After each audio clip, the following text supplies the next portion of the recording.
At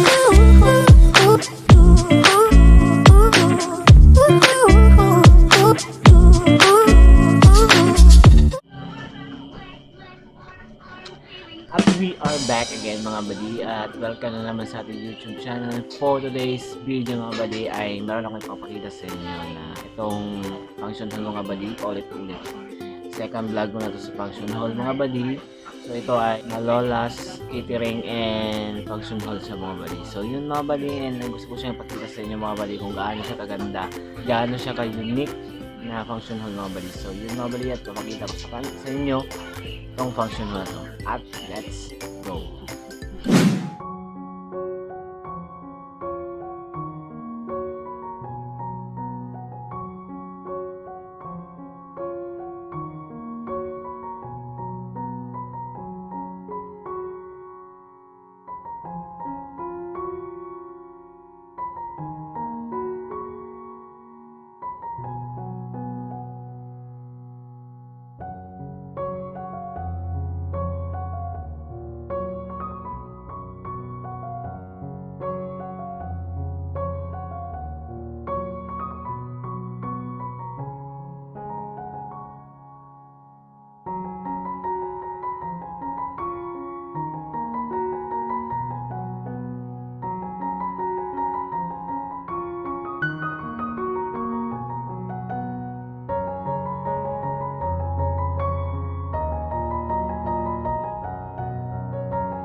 So yun lang po mga buddy ang video ng function hall. So hindi siya naka landscape, naka portrait siya mga buddy, because ang hirap mag-vlog ng ikaw pa yung nagsiserve mga buddy. Kung kaya mag-vlog ng nagsiserve sa lahat ng sponsor ng Bibo na yun mga buddy. So yun mga buddy, so lahat ng taon doon mga buddy, almost 150 mga buddy. So marami sila mga buddy.